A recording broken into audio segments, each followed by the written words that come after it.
Өвөр Хангай аймгийн Баруун Улаан сумын иргэн соёлын бит бус өвийг өвлөн уламжлагч Мандхан монголчуудын уламжлалт аргаар гурил тэрэмдэх соёлыг хадгалж хойч үедээ өвлүүлэн үлдээж байна. Монголын ард түмэн дээхэн үед гар тэрэм, чулуун илүүрийг ашиглан өр тариа, улаан буудаг нунтаглаж гурил болгон хүнсэндээ хэрглэж байжээ.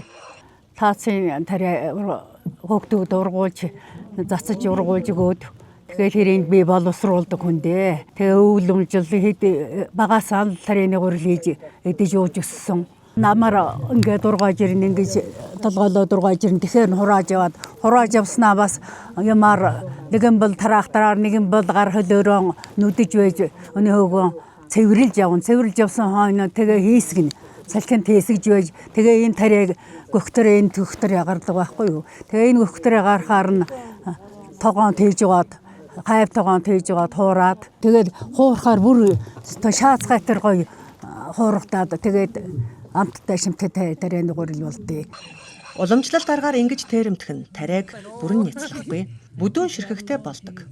Энэ нь эслэг, эрдэс бодис амин димээ илүү сайн хадгалж үлддэг учраас гэдэсний гөрүүлзэх хөдөлгөөн сайжруулах ходоод дотор эрэхтэнд сайн байдаг байна.